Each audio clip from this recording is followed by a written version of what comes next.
welcome to Business Insider and the wonderful boardroom of Milestone Bellanova. We thank Barbara and her team for that. We're going to delve into the personnel area on the Central Coast, and after 20 years, Forsyth has got a pretty good handle on what's going on. At least that's why you're here, so don't let me down. So. Okay. Tell me, Group Manager, first of all, John, the role of Forsyth on the coast, Forsyth recruitment on the coast. Sure. Well, as you mentioned, Forsyths have been established for a long time, and our main function is in the recruitment space or the human resources space. So what we're able to do is provide a professional service to local businesses to meet their staffing requirements. Okay, that's the spiel I get off the website. Now, what do you really do? Well, what we really do is add value to the clients we work with. We also support very strongly the candidate base. Because as we'll talk about later, there's a talent shortage, and we've got to be very prudent and professional in how we deal and manage the candidate, the labour pool. Yeah. Well, working on the coast, that pool has changed, demand has changed massively in that time. Yeah. So what are the biggest changes we've seen? Well, of interest, the challenge we've faced in a long time in recruitment is the fact that we abut the Sydney metropolitan area and the Newcastle market. And when those two markets change, and recruitment is often fluid, it presents challenges. So when Sydney's busy, if you like, in the recruitment space, and there's a lot of opportunity, it draws people out of our region, and similarly with the Newcastle market. So the challenges we face quite often locally or regionally is to do with remuneration. So local businesses are often challenged with the ability to remunerate equaling those regional markets. Just on that topic, the remuneration is and discounting for our region. Hey, look at our lifestyle as the response. The trade-off, yeah. Is that real, Scott? Does that? Yeah, it's a good question, mate, and I think it's less real than it once was. I think further to what John pointed out, I think the market has changed in a lot of ways, one of which is I don't think the Central Coast anymore can, like it perhaps once did not so long ago, be an island to other regions. Whether it likes it or not now, it operates and competes with, yes, Sydney and Newcastle, but moreover for talent across the country and in some sectors globally. So I think the need for local businesses of all varying sizes and different sectors need to just be aware and acknowledge that they're part of a global war on talent, not just one that's necessarily localised. It's an interesting phrase, a war for talent. War for talent, not on talent, for talent. And indeed. So do you have specialist areas if someone wants something, do they come to you specifically? Sure. Well, the business was founded in the manufacturing sector, and therefore roles that you find local manufacturing businesses requiring is what we initially supported. But the business has been able to successfully diversify into more service sector, management, recruitment and government. So as we've evolved what we do and reputation and professionalism and systems internally, we're able to provide a broader service offering to the market. Because I was very conscious, I think we went to Pacific or Trendpac. And, they have a massive demand for, I guess, semi-skilled. Yeah. Is that what you would call them, or production line? Non-skilled and skilled labour. And is that market growing on the coast for you guys? The demand is. There's been an increase in demand in the blue collar labour hire space. But the quality or the requirement to meet that is not there anymore. You've got to work a lot harder to find the right skilled people. And what's changing, of course, is that the interest of people to move into manufacturing or to lower level roles is not there as it was perhaps 5 or 10 years ago. Is it true they say, they're going to the mines?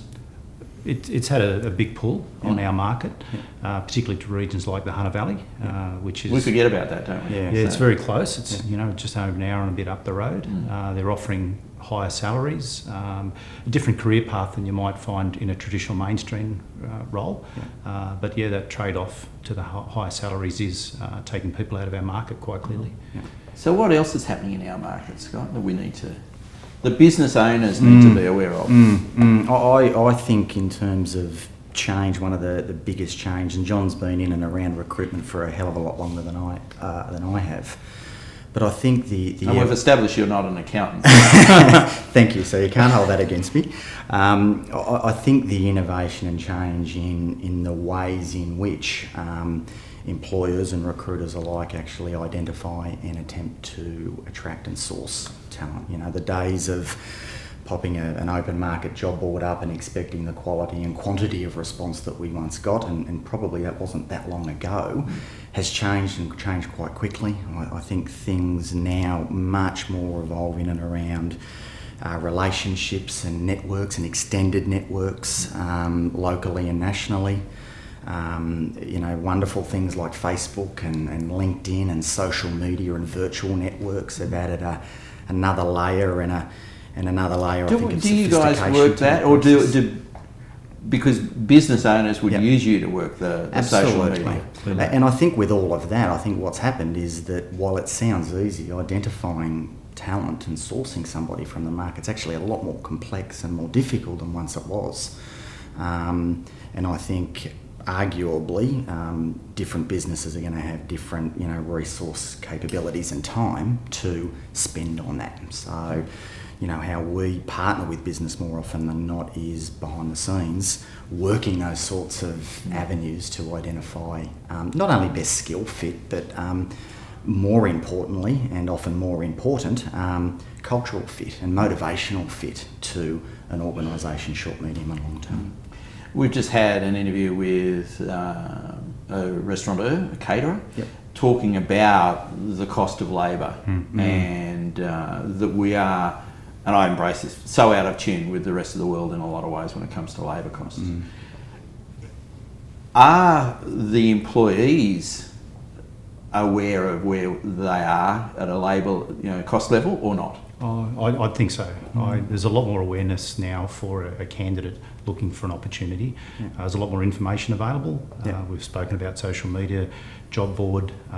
Certainly a candidate, whether they're passive or active, whether they're engaged in a role or looking or not employed and looking for the next step, there's a lot of information available to them. So than there has ever been. And so I believe they would be informed about what the market rate is for their particular vocation. But certainly part of our role, mate, is to help them and support them on that. We do a fair bit of work in and around, for example, the salary space. We run a salary survey across the Central Coast, Newcastle, Hunter Valley market that plugs into some other key trends in some of the other major metropolitans. So it's still a role we can play, but I agree with John broadly. I think there's much more and much better alignment. Candidates are much more well-positioned, educated, astute, and knowledgeable about those sorts of things as they look to re-enter or transition in the job market. Okay, well this won't be a problem because you do have your finger on the pulse. What's going to happen in the next year with labour markets here on the coast?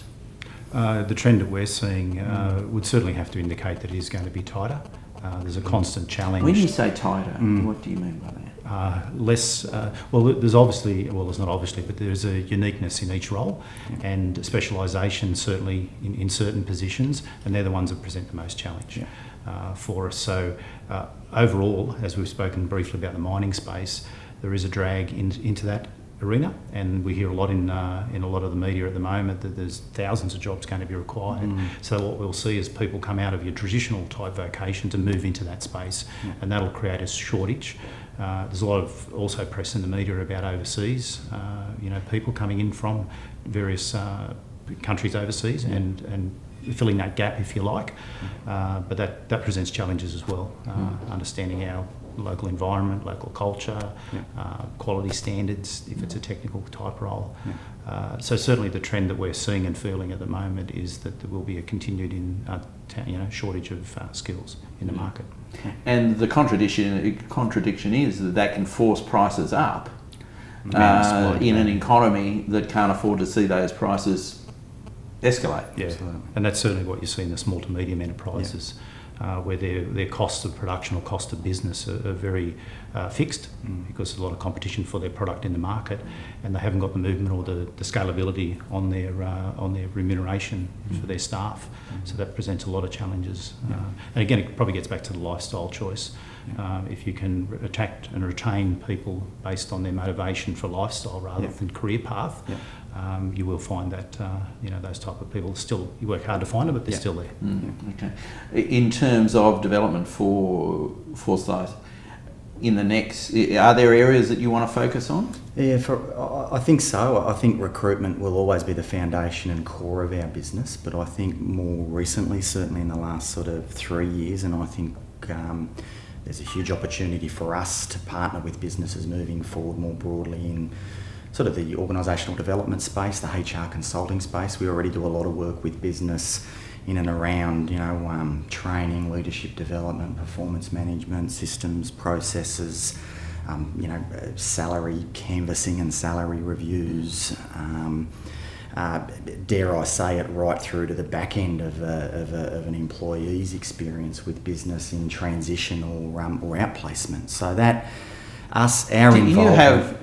You have those skills now, but your involvement is getting broader. Yes, I think that's fair to say. Sure. Our capability and capacity to support business in that space is definitely broadening, and I think the need for businesses, particularly locally, and their awareness that, hang on, we're not a hick little town anymore. We can't get away with just being an island, just the Central Coast. We've got to compete nationally and globally.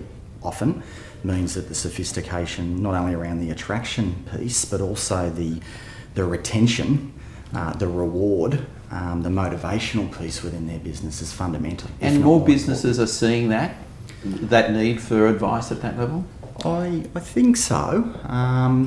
I think that's congruent with what we're seeing in terms of their want to be more aware of those key touch points through the employee life cycle, from not only the attraction and selection part.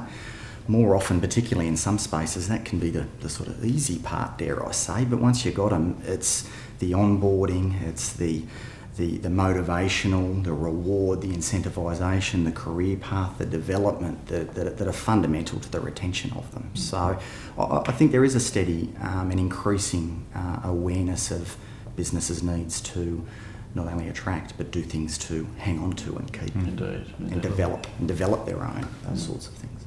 Excellent. We have we have an opportunity for both of you now to get on your high horse, have a rant, soapbox, whatever you want to call it. Maybe we could talk about the dogs. Is it a business rant or a I'd rather it have a business edge to it. Good, we'll do that. Tell me, what would you have us change, Scott, if we could? Mate, I think to send a message and have business, and this is quite a general statement, but for businesses to think globally and act locally, if I could put it in a nutshell. We've touched on some of those themes about, labour market drivers, technology developments, the war for talent, and it being not a local war, but a national and often in some sectors, global war. And I think businesses need to put in place not only recruitment strategies, and from our perspective, certainly recruitment strategies, but broader HR strategies to support them in that philosophy. Because to be successful moving forward for many businesses in many spaces, it will require much broader, much more strategic, much more considered thinking. Thoughtful. Yes. Okay. Thank you, mate. Your time's up. Thank you. Very good. There's probably two areas that I feel that could be improved upon, and probably to do with legislation or the government. One area that we get a lot of information about from small business is particularly to do with taxation, payroll tax, insurances, things like company tax, GST. So that's having an administration of those taxes to small business can be a challenge for them resource-wise to do that. And for us, for me, it's probably more in the OH&S side. Yeah. The legislation, how the legislation works, how insurers fit into that landscape, if you like, which presents a lot of challenges. And it's not clear, or it's ever changing? Well, there's a lot of people involved in it. There's obviously legislation that governs how the safety and OH&S operate, but that's up for interpretation. We've got insurance companies that probably could be a bit more focused, if you like, and then we've got the companies themselves and how they manage what they do as well. So there's probably a fair bit of improvement in that space. There's a lot of noise at the moment around that because of the cost for work cover and return to work, and hopefully I think New South Wales Business Chamber is presenting a case on that as we speak. So it's very topical. The cost of OH&S, cost of managing people back to work, and all the players, medical expenses are going up, insurance premiums are going up, so it's a challenge for business. Indeed. John, thank you. Thanks for your time, and mate, your pleasure as assistance, Scott. always. Thank you, mate. Thank you. Thanks for having us. Appreciate the opportunity.